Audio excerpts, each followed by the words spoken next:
meron tayong nagagawang pagpupuri sa salamat sa ating Panginoon. So, congratulations everyone. Praise God. Because we chose to come here.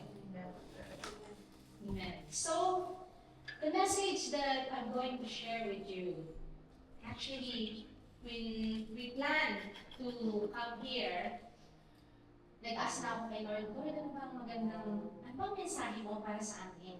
Bakit ba kami pupunta doon sa lugar na yon?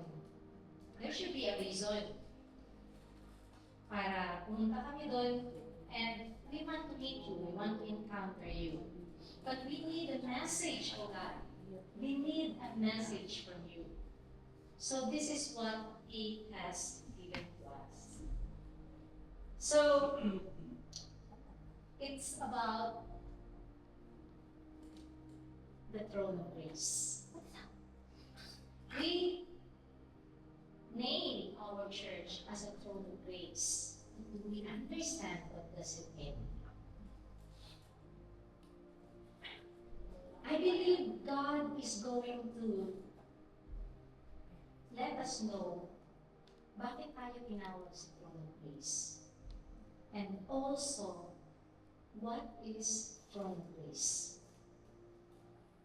Since we always say throne of grace, words in London, throne of grace, but do we really understand what's the meaning of throne of grace? So that's what we're going to study today. Okay? So fasten your seatbelt. Alright. Okay. There is a powerful journey in our faith. From the cross to the throne of grace. Since we are celebrating and commemorating what Jesus done on the cross, but it doesn't end up on the cross. Because it just opened the door for the throne. So, the cross, as what Pastor Jason has said and shared to us this morning, kung mga nakikinig kayo, at still na nare-remember nyo, he said, the cross represents, before Jesus resurrected, the cross represents sacrifice, suffering, and death. But after Jesus rise on the resurrection Sunday, that cross became a symbol of hope, redemption, and victory. Through the cross, we have salvation. The cross is the light that overcomes darkness. The cross may have looked like a place of darkness. Ano ba yung tinatawag natin darkness sa buhay natin ngayon dito? Suffering, pain, hurt, mga experiences na talaga namang ang sakit, bakit? Sabi nga ni Karen, bakit? Sometimes may mamahal tayo sa buhay na namamatay at early age. Bakit? Well, yun yung nangyari nung ang ating ninunong si Adan at si Eva ay nagkasala. That's why we're experiencing this suffering, this hurt, this painful experience. And we are so blessed because Jesus died on the cross and victoriously rose up from dead. And that's why we have hope. We have hope. That's why the cross is called light. Because it expresses the truth about sin. It reveals God's deep love for you and me. And it breaks the power of darkness in our life. What does it mean? Even we walk, sabi ni Sister Karen, kahit lumakad ka sa apoy, hindi ka masusunod. Dumaan ka man sa tubig, hindi ka malulunod. because of what Jesus done. Dadaan tayo. That is the reality of life. Dadaan tayo. Pero hindi mo mararamdaman yung sakit ng apoy. Hindi mo mararamdaman yung hindi ka na makahinga dahil nalulunod ka sa problema. There is still a joy even you are in the midst of storm. Because Jesus is in you. Amen? Amen. So, well, many Christians or many people, even us sometimes, we stop on the cross. We are so happy already that yes, cross that Jesus has done, which is true. That's why we are celebrating. And we have to. We have to be grateful and thankful to the Lord. Because of the forgiveness, because of the salvation. But as I said earlier, it never stops there. Because we still live. Nagpapatuloy ang buhay. Hindi lang sa atin, sa mga magiging anak natin, sa generation to generation. It never stopped on that day. Today, we are reminded that the cross was not the end. It is actually the doorway to the throne of grace. And this statement means that Jesus' death on the cross was not the final moment of the story of the earth. It was the beginning of something greater.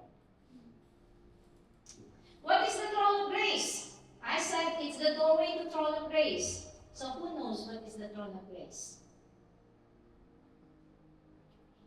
The throne of grace in Hebrews 4:16 is a picture of God's presence where we receive mercy instead of judgment. Where there is grace instead of condemnation. And through the throne of grace, help us in our time of needs. It is not a throne of fear. It is a throne of love. What is the meaning of this? Through the throne of grace, sa biyaya at habag ng ating Diyos, doon nagliliwanag yung kanyang pagmamahal. Okay, dadalhin ko kayo sa buhay ni Adan at ni Eva. God created the world perfect. Di ko ba? Full of love. But because of that simple sin na nagawa ni Adan at ni Eva, nawalan tayo ng connection sa Diyos. Kaya may mga curse, kaya nagkaroon ng hirap. Pero ang ginawa ng ating Panginoong Jesus, siya yung naging tulay sa atin ngayon para madali nating maabot ang presensya ng Diyos. Pinag-aralan nyo kahapon yung tabernacle. So, before Jesus Christ, during Moses' time, ang hirap di ba kung paano ka mapatawad sa iyong kasalanan? Ang daming mga rituals na gagawin mo. Ang dami mong kailangan mag-offer ka ng mga sacrifices. Hindi lang basta sacrifices, kundi the best sacrifice ang ibibigay mo. Pero, because Jesus gave His blood instead of the lamb blood, Jesus' blood is more than enough for all the human beings to be saved. Amen. Amen? And that is why we are celebrating Jesus, because of what He has done.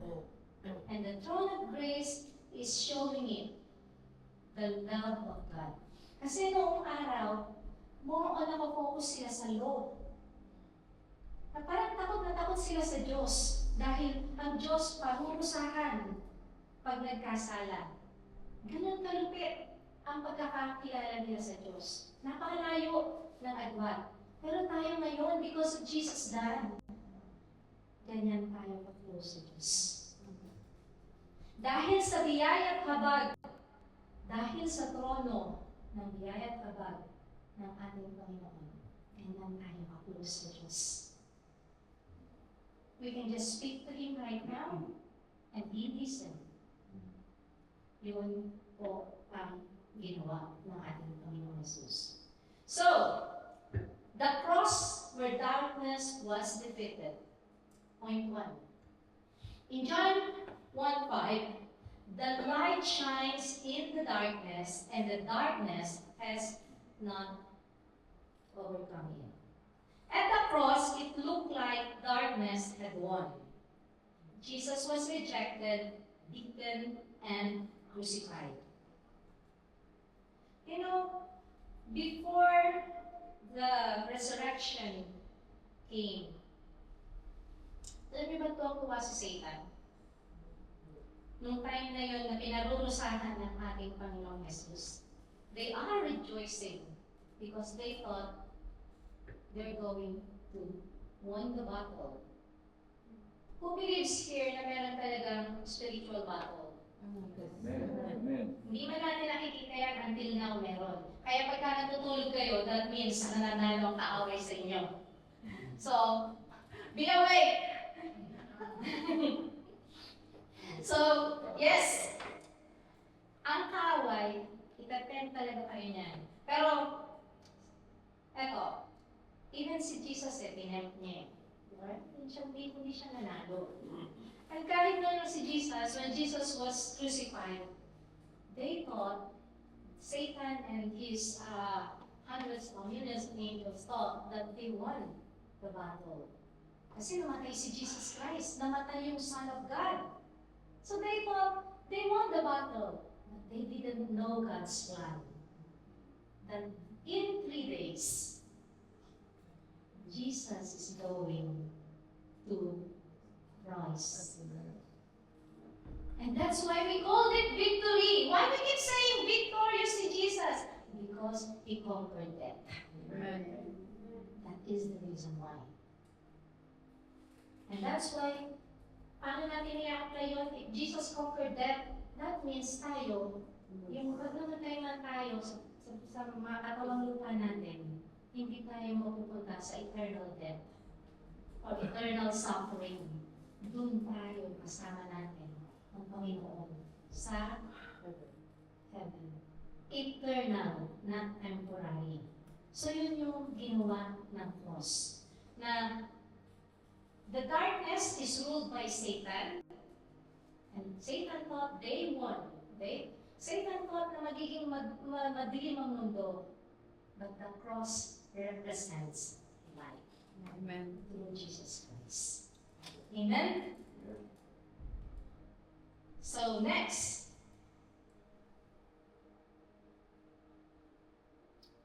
So yan po yung great reversal. I just wanted to point out that one.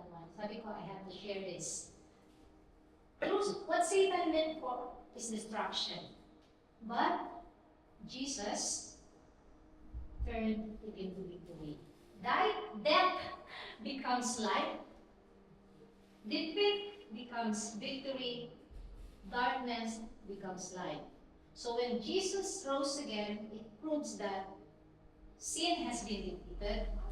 Death had no power. Salvation is now available. Why did I say available? Because individual salvation. And you had to accept what Jesus done. Parang ganito lang yan. Parang ang gobyerno nagpamigay ng ayuda sa lahat. Yeah? Okay. Lahat available ang ayuda. Yeah.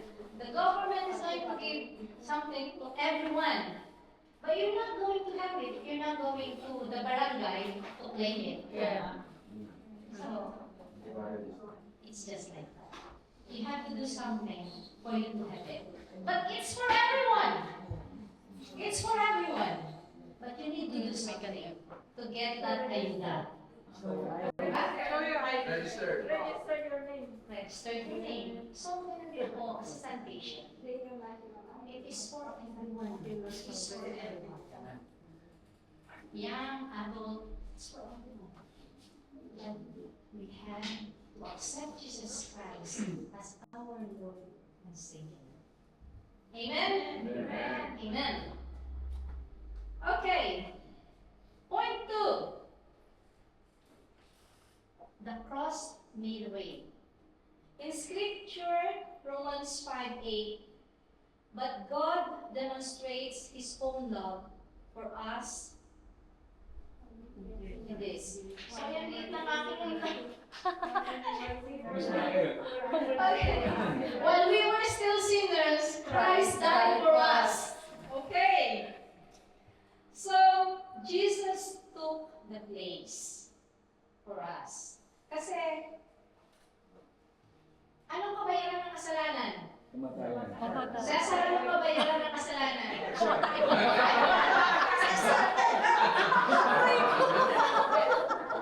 Bakit si Cesar? Sorry, mga kapatid. Huwag niyo po akong tingnan. Sometimes, pag nandito ka na sa harapan, may mga bagay na hindi mo control. Alam mo you know me, sometimes nagpo-point out na lang ako, but it doesn't mean anything. Sorry po. It's just, siya kasi masarap. Anyway, yeah. Yeah. So, yes, Cesar, what's, anong, Kamatayan. Okay. Yeah.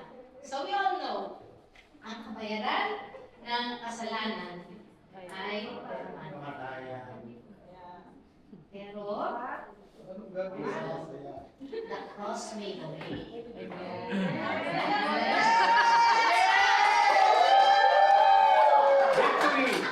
The cross made a way.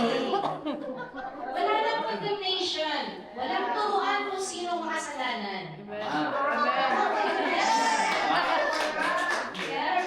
Kasi, lahat naman tayo makasalanan. At sa mata ng Panginoon, maliit yan o malaki. It's Still just the the same. Kasalanan. White lies or whatever kind of biggest crime, pumatay ka ng tao, pagdating sa harapan ng Panginoon, so, hindi tayo pwedeng magturuan. Dahil within our heart, ayaw nila ito sa center, ha?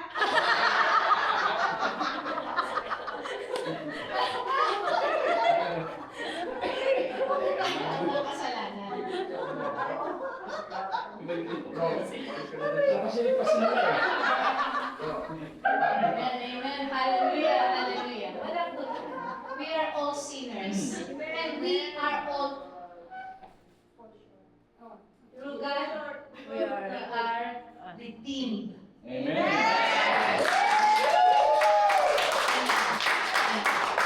So mga kapatid, don't live in guilt. Don't live in shame.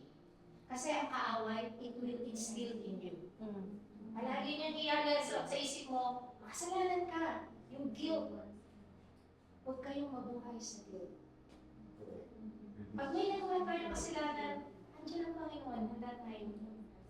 Repent. Pray. Maghingi ka ng tawad. Hindi mo na kailangan mag-alay ng matabang lupa. Repent and sin no more.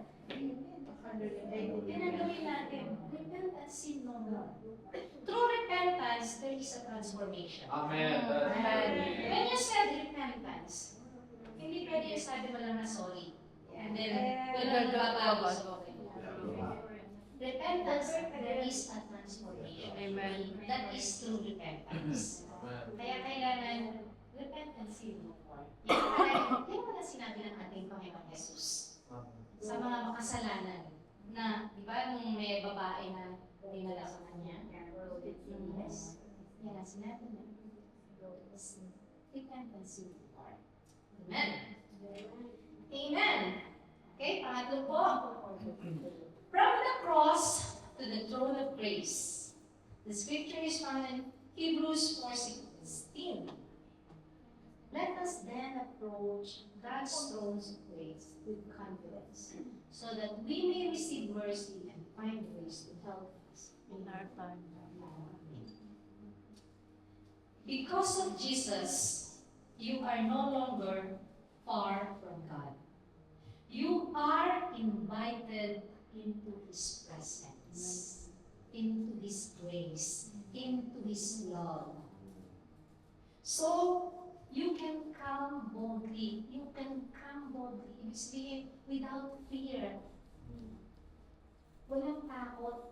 Hindi kagaya nung before Jesus came, takot ang mga tao. It's good to honor God with reverence. It's true. Pero yung pag-honor nila, talagang takot sila. Kasi tingnan nyo naman yung sa tabernacle na lang. What happened to the sa high priest? Diba, pagkakala nila yung Panginoon, at meron silang kasalanan, pumasok sila doon. That moment, patay. Kaya nga naglalagay sila ng tali sa mga high priest. Dahil pag namatay sila doon, hilahin. Kasi nilagay mo mga doon. Wala. Ni isa. Yung malinis lang.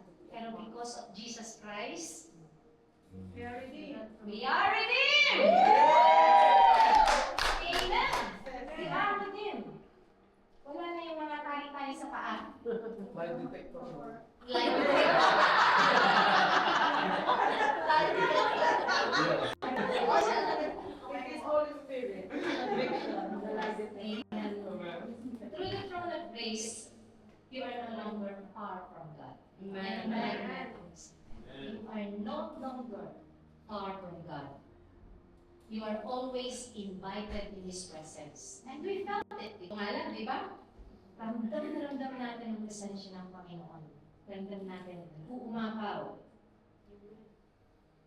Amen. So, sometimes, may mga bagay tayong nagagawa, mga kamalian. Yun lang na nagalit ka eh. Alam mo, nagkasala ka na eh. Pero, let that be a hindrance for you to come in the presence of the Lord. Sa mga buhay natin, may mga decision tayo na nagagawang hindi tama. We're human being. But that's not it. Dahil kailangan natin magpatuloy na mabuhay ng ayon sa kalooban ng Panginoon. I just wanted to share yung kaninang sharing sa mga babae. May mga family tayo dito na, yes, it's not perfect. No one is perfect. No one is perfect. But I believe we did our best. We did our best para maging maayos ang buhay natin, ang pamilya natin. Pero kasi nga, it always takes two to tango. It always takes two to tango. And sometimes, kung yun nga yung nagiging reason para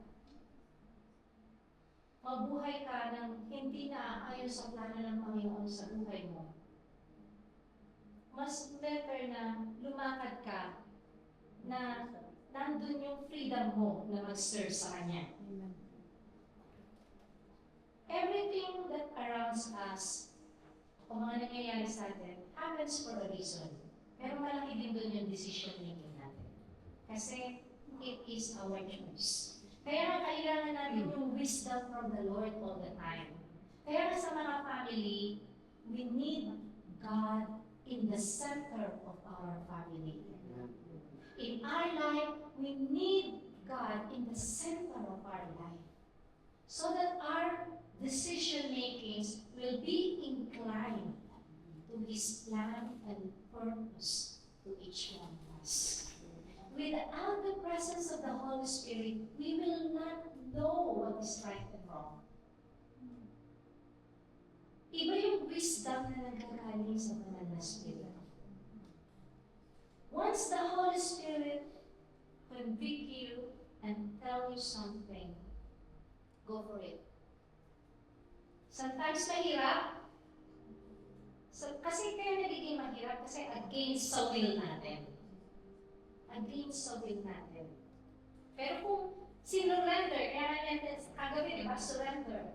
Surrender mo. Surrender it to the Lord. Hindi mahihirapan ka. Hindi ka mahihirapan. Kaya, yung mga struggles natin na yan, pagpagin mo lang yan. Shake it off. Shake it off. Yung mga problema na yan, shake it off. Why? God is with you. As long as God is with you, mabubuhay ka according to His plan and purpose to your life. At pag sinabi you are walking in the plan and purpose of God in your life, awang kabutihan lahat yan. Nothing will harm you.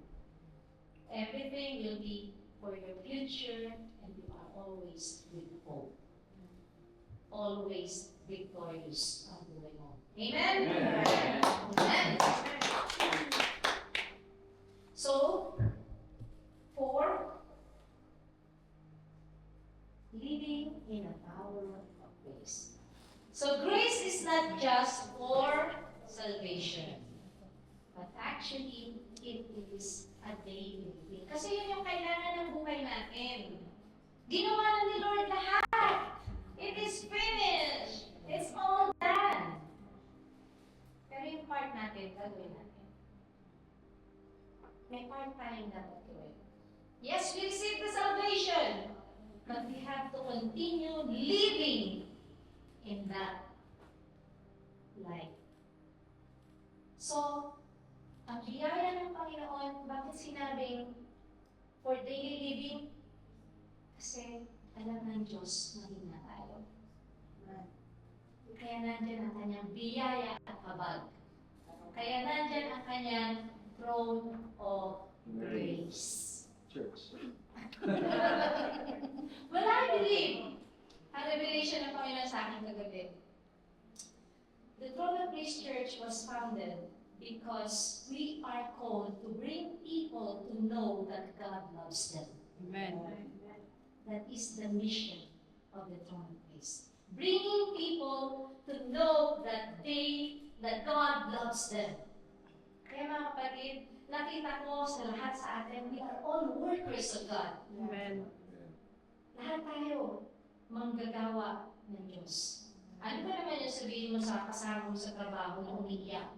Tuntuhin mo natin ng Panginoon. Soldiers of God! You are all soldiers of God. We are ambassador of Jesus. Just saying to someone na nakita nyo na namumroblema, pag-pray mo, sabihin mo sa kanya, God loves you. Yan ang trabaho natin. Kaya tayo tinawag sa Throne of Grace Church. Mahirap ang gawin yun? Hindi po. Mahirap ang gawin yun! Para mga bata. Diba? Yun yung sabihin mo sa kasama mo sa trabaho na God loves you. That will open the door of her heart. Amen. That will open the door. At gagamitin ka ng Panginoon mightily for His glory. Amen! Amen. So living in the power of grace is a daily living. Because of grace, you can rise again after failure. You can overcome sin. You can live victoriously. Woo! Palakpakan po natin ang Panginoon! Amen. So, we are the children of God. Amen.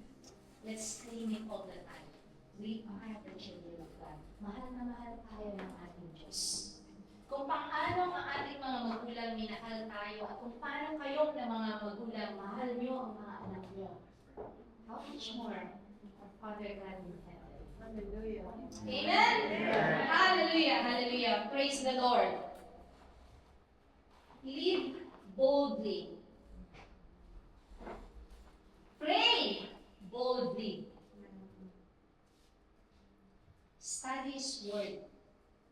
That is our strength. That is the food of our spirit. And this is the rest that you have to do. Believe boldly. We have to believe on what Jesus did on the cross. We have to believe on salvation. We have to believe that we are the children of God and we are all saved through Jesus Christ. Amen? Amen. Shall we all rise up?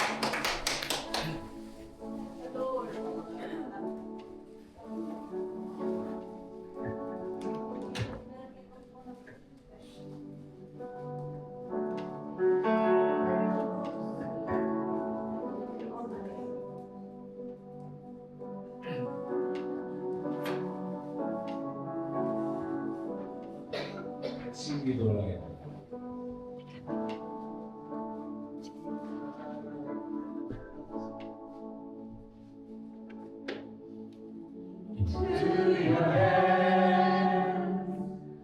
I commit again, with all I am, for you, Lord. You hold the world in the palm of your hand, and I am yours forever. Yes, Lord, we believe you. Jesus, I believe in you. Jesus, I belong to you. You're the reason that I live, the reason that I sing, with all I am.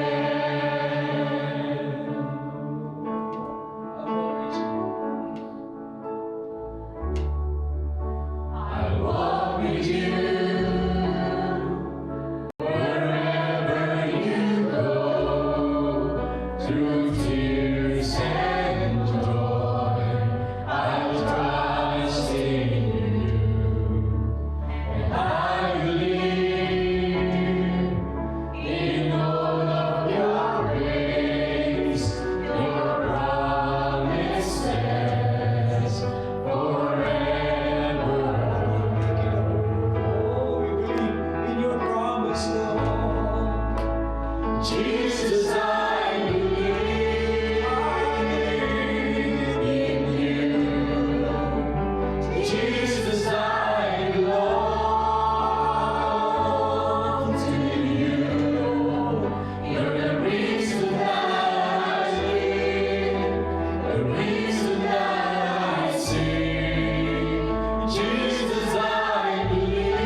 those who are listening now, God died on the cross for you to have eternal life.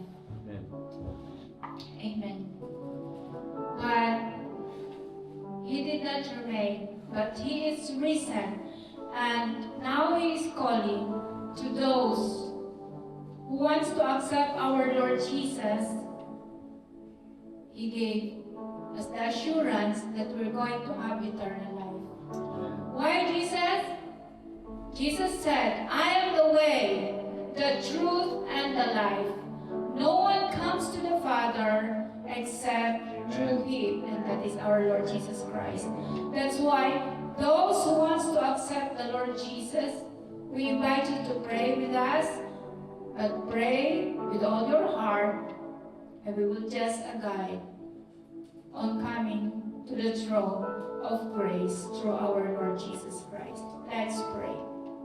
Precious Heavenly Father, I am a sinner, humbly come before you,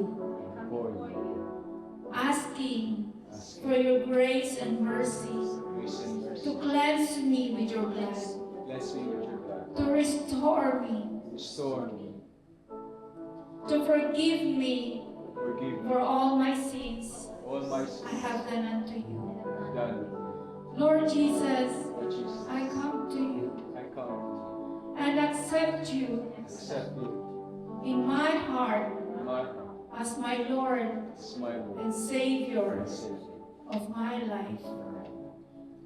Write my name in the book of life. Help me, Lord Jesus, that I may continue to walk with you. For without you, I can't do anything. I need you, Lord Jesus. Come. Guide me, direct me, help me. Thank you, Lord Jesus. In Jesus' name, amen. Hallelujah.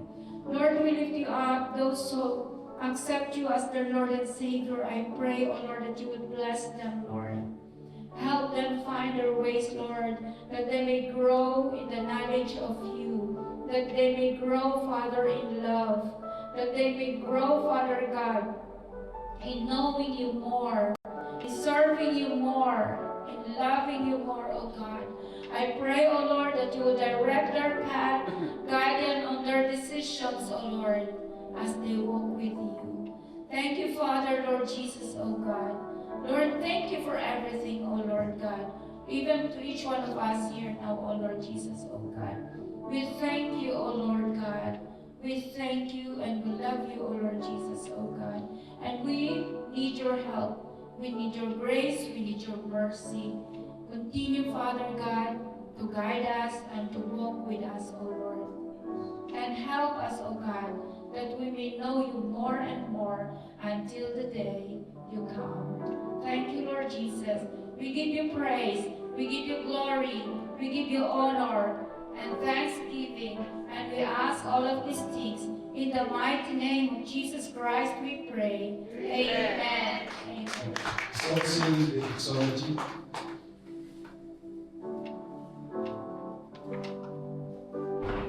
Praise God from whom all blessings flow. Praise Him, all creatures here below. Praise Him above the heavenly hosts. Praise Father, Son, and Holy Ghost.